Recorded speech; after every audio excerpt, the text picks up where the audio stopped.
escucha bien ahí o no? Ya. Bueno, entonces con respecto al caso clínico que presentó el doctor Antonio, nosotros vimos la importancia de ver qué opciones terapéuticas tenemos en caso de que tengamos estas condiciones, ¿cierto? En la cual el paciente tenga alguna contraindicación o intolerancia a la clozapina, o también en algunos casos que también ha sucedido en los cuales hay una resistencia a clozapina. ¿Bien? Entonces, los contenidos que vamos a ver hoy día van a ser una introducción pequeña con respecto al tema, ¿cierto? Con algunos contenidos generales. Ver algunas estrategias de potenciación en el cual se utilice clozapina con otros medicamentos para potenciar la respuesta. Cuál es la evidencia con respecto a la terapia electroconvulsiva y también con respecto a la estimulación magnética transcranial repetitiva, estimulación de corriente directa transcranial y el uso de litio y algunos factores de estimulación de colonias o de granulopoiesis, que servirían en casos, por ejemplo, que exista esta neutropenia inducida por la clozapina, o en este caso en esta paciente que ya tiene una disminución de los leucocitos o disminución de los neutrófilos previo al uso de la clozapina, y las conclusiones finales que vamos a ver al final. Entonces, a modo de introducción, bueno, en general la esquizofrenia es una enfermedad mental crónica, ¿cierto?, que tiene una prevalencia mundial de aproximadamente un 0,4 a 1%. Según los estudios chilenos con respecto a prevalencia, la esquizofrenia tiene un porcentaje de un 0,9%, según los estudios realizados por el doctor Vicente. Se ha visto que en general un quinto o un tercio por ciento de los pacientes que presentan, que tienen esquizofrenia, ¿cierto?, persisten con síntomas psicóticos a pesar de haber intentado un tratamiento con 2 o más antipsicóticos en dosis adecuadas, y que esto claramente genera una importante disminución en la función social y ocupacional de estos pacientes, por lo tanto también en una alteración en la calidad de vida de ellos. Se ha demostrado que también la clozapina ha sido el único medicamento eficaz en el tratamiento de la esquizofrenia resistente, y que en general el porcentaje de respuesta de estos pacientes que son resistentes a tratamiento es de un 30 o un 60%, por lo tanto igual tenemos un porcentaje de pacientes en los cuales se nos genera un desafío terapéutico importante, porque de por sí la clozapina es el medicamento indicado para la resistencia a tratamiento en esquizofrenia. Como definición de esquizofrenia resistente, podemos ver que esta se define como pacientes que no han tenido una mejoría clínica significativa, en los cuales han usado un tratamiento con 2 antipsicóticos de diferentes estructuras químicas, ¿cierto?, y al menos uno de ellos tiene que ser atípico, que estén en dosis antipsicóticas recomendadas y que la duración de tratamiento sea por lo menos 2 a 8 semanas. En general la clozapina, ¿cierto?, como hablábamos, es el medicamento indicado para estos casos, es un derivado de las dibenzoazepinas. En general tiene unas ventajas, tiene bastante ventaja en cuanto a la eficacia, y también porque tiene menos efectos adversos en el sentido principalmente de algunos antipsicóticos atípicos, ¿cierto? Y en estos casos también se podría indicar la clozapina cuando hay intolerancia a estos antipsicóticos, a otros antipsicóticos. Se vio que hay una disminución del uso de la clozapina en 1975, ¿cierto?, después de la introducción de este fármaco, y que esto se generó principalmente porque hubo una cantidad de pacientes que presentó una agranulocitopenia, ¿cierto?, que resultó en consecuencias fatales, ¿cierto?, que finalmente se reintrodujo en el año 88, cuando ya aparecieron parámetros o estudios hematológicos, ¿cierto?, que nos permitan monitorizar de manera frecuente cómo van los niveles o cómo van los parámetros hematológicos en estos pacientes, y nos permite hacer un uso más seguro de este medicamento. En general, el porcentaje de agranulocitosis en estos pacientes es de un 0,8% en el primer año y de un 0,91% en el año y medio de tratamiento con clozapina. En cuanto a las contraindicaciones absolutas de clozapina, tenemos de que en general pacientes que están usando clozapina que presentan una granulocitopenia severa, menos de 1500 granulocitos, o una agranulocitosis, que es que haya menos de 500 neutrófilos, está contraindicada el uso de la clozapina.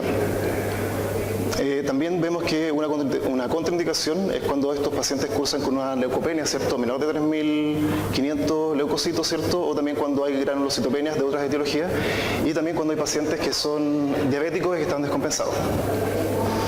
En general, las alarmas que se ven en los pacientes cuando se están haciendo los monitoreos con hemograma, ¿cierto? Tenemos tres alarmas, ¿cierto? Dentro de la primera, que estaríamos más o menos dentro del rango en el que estaba la paciente, ¿cierto? En glóbulos blancos entre 3.000 y 3.499 glóbulos blancos y un recuento de neutrófilos de 1.500 a 2.000 por milímetro cúbico. En este caso, se puede continuar el tratamiento con clozapina, pero se debe hacer un monitoreo frecuente 2 veces a la semana y se puede mantener el tratamiento siempre y cuando se normalicen los hemogramas. Y la alarma 3, que es la que más nos preocupa en general, es cuando los glóbulos blancos están bajo los 2.000 y los neutrófilos bajo 1.000, y en este caso, según la norma chilena, se debe suspender la clozapina y no volver a indicar nunca más. Esa es la indicación en este caso. Sin embargo, hay otras realidades en otras partes del mundo, ¿cierto? Según la Agencia Europea de Medicina, ¿cierto? También hablan de que la suspensión de la clozapina se debe hacer con glóbulos blancos menores de 3.000 y con un recuento de neutrófilos menor de 1.500, que tampoco se puede volver a indicar. Y en los casos, en la FDA, ellos sí plantean de que se puede reiniciar el uso de la clozapina cuando los glóbulos blancos están sobre los 2.000 y cuando los neutrófilos están sobre 1.000, en el caso de que existan estas contraindicaciones que habíamos hablado anteriormente. También existen otras guías clínicas en Países Bajos, donde los parámetros, los límites son mucho más flexibles en comparación con lo de la FDA y que también consideran el reinicio de la clozapina. Ellos plantean que en general el riesgo es bastante limitado de complicaciones graves, siempre y cuando nosotros hagamos como un monitoreo frecuente, ¿cierto?, de los hemogramas, y que en general, si tenemos un recuento entre 500 y 1.000 de neutrófilos, vamos a tener un riesgo leve de infección, y ya entre 200 y 500 ya la infección es mucho más común. Siempre se debe descartar algunos casos en los cuales puede existir pseudoneutropenia, ¿ya?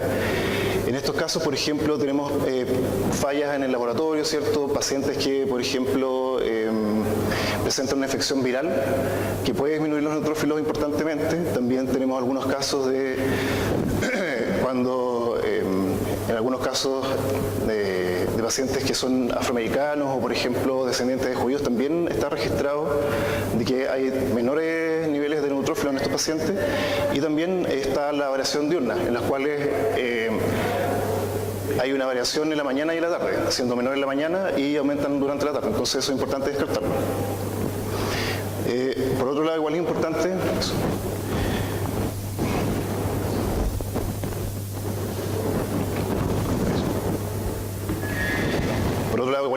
que, por ejemplo, en el caso, también se puede presentar neutropenias que son benignas, en las cuales, por ejemplo, pacientes que han usado clozapina y después se suspende el fármaco, la neutropenia mejora mucho más rápido. A diferencia de los casos que son malignas, en los cuales, en realidad, a pesar de suspender la clozapina, los niveles de neutrófilos siguen disminuyendo. Por lo tanto, en ese caso, sería bueno precisar si esto es así o no, hacer estudios y ver si hay posibilidades entonces de poder utilizar la clozapina. Entonces, en general, tenemos dos escenarios en los cuales tendríamos que ver cuáles son las opciones que tenemos en estos pacientes que son esquizofrénicos, resistentes a clozapina, que es el medicamento más importante, más indicado en estos casos. Y también cuando tenemos casos en pacientes que son intolerantes a clozapina, como el caso de esta paciente que presenta una disminución de los glóbulos blancos y los neutrófilos en general. Aquí, en particular, se genera una dificultad en cuanto a poder encontrar cuáles son como el manejo, cuáles son las opciones en estos casos, porque en la literatura no logré encontrar en realidad algún trabajo que hablara directamente de esta situación o que hiciera una separación en cuanto a la intolerancia a la clozapina, o también en casos que ya haya habido uso de clozapina y que se hayan generado intolerancia a esta. Entonces existe un trabajo del 2014 donde se revisan algunos enfoques terapéuticos nuevos, ¿cierto?, para tratar pacientes con esquizofrenia resistente, en el cual ellos hacen una revisión de la literatura actual, en donde podemos ver cuáles son las estrategias que podemos utilizar. Primero hablan en los casos en los cuales los pacientes usan clozapina y son resistentes a este tratamiento. en los cuales podemos usar algunas estrategias de potenciación. Por ejemplo, antipsicóticos, ellos hablan o hicieron una revisión, un metaanálisis de 14 estudios de pacientes con esquizofrenia resistente a clozapina, los cuales fueron todos estudios randomizados, doble ciego, control placebo, en los cuales se vio el estudio con risperidona, con aripiprazol, amisulpiría, leopiridol, pimosía, sertindol y sulpiride, y lo que ellos encontraron que la respuesta general de potenciación entre estos dos fármacos en general fue bastante modesta. Sí, ellos identificaron que hay un subgrupo de pacientes que sí se ven beneficiados por esta combinación de fármacos, pero sin embargo no lograron identificar qué características de estos pacientes o qué grupo de pacientes son los que van a reaccionar o los que van a lograr una respuesta ante esta potenciación. Sí vieron que hay un empeoramiento de los síntomas psicóticos en los pacientes que usan sertindol. En cuanto a los anticonvulsivantes, igual hicieron un metaanálisis de 5 estudios randomizados, control placebo doble ciego, principalmente con la motrigina y con topiromato. Esto principalmente porque se enfocaron en la hipótesis glutamatérgica de la esquizofrenia, ¿cierto? En los cuales estos fármacos pueden modular los niveles de glutamato en el cerebro. Y lo que ellos encontraron con respecto a la lamotrigina es que en realidad no es superior a placebo, tanto en síntomas positivos o negativos de esquizofrenia. En cambio, con el topiromato hubieron resultados controversiales, porque en realidad en algunos estudios sí se encontraron mejorías, pero en otros en realidad no se vio alguna diferencia en cuanto al placebo y el medicamento. Entonces en realidad ahí no se logró encontrar una evidencia que sea suficiente para poder respaldar que el topiromato sea un potenciador efectivo en estos casos. Con respecto a los antidepresivos, también se realizó una revisión de 4 estudios randomizados, también doble ciego contra placebo, en los cuales se estudiaron citalopram, fluoxetina y mirtazapina. Y con el único que se encontró realmente eficacia fue con citalopram, tanto para síntomas globales y negativos comparado con placebo. Sin embargo, solamente hay un estudio en el cual se hizo esta combinación y por lo tanto requiere replicación de este estudio. En cuanto a los glutamatérgicos, también hicieron realizaron 7 estudios randomizados también con estas características, ¿cierto? Doble ciego contra placebo, en los cuales se usaron fármacos que están en estudio, principalmente el CX516, D-cicloserina, D-serina, glicina y sarcosina, y se encontró solamente que el CX516 fue el único que demostró que hubo una efectividad en cuanto a la potenciación entre estos fármacos. Sin embargo, es un medicamento que está en estudio y aún así la muestra fue bastante pequeña, por lo tanto la evidencia tampoco es tan confiable para poder decir que este medicamento sirve o no. En cuanto a estrógenos, se basaron en estudios en los cuales vieron que hay una modulación de la sensibilidad de los receptores de DO2 en el cerebro de las ratas. También hicieron un estudio randomizado contra el placebo, en el cual en mujeres con edad fértil, con esquizofrenia refractaria, se utilizó estradiol transtérmico 200 miligramos como potenciador y se mostró que realmente hubo una eficacia tanto en la severidad de los síntomas globales como también en los síntomas positivos en comparación con placebo. Pero sin embargo, el efecto en hombres no está claro porque no se ha hecho el estudio con respecto a eso.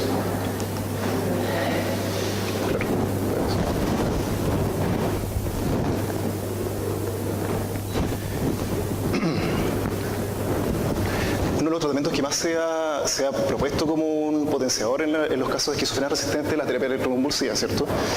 Y en los cuales en realidad también se ha visto la posibilidad de poder no solamente usarlo en resistencia a clozapina, sino que también cuando estamos utilizando otro tipo de antipsicótico o solamente en tratamiento solamente como tratamiento único. Entonces se hicieron estudios randomizados contra el placebo también, haciendo la potenciación con TEC, y lo que ellos notaron que hubo una reducción en el puntaje del PANSS, un 46% en el grupo de clozapina y un 40% en el grupo que solamente usó TEC, y que hubo un 76% de efecto cuando se utilizaron ambos tratamientos juntos. En cuanto a también Braga, en 2009 también hizo un estudio randomizado a 26 pacientes donde vio que un 47,6% de los pacientes responden a clozapina con TEC y esta respuesta se define como una reducción del 40% en la subescala para psicosis de la Brief Psychiatric Rating Scale.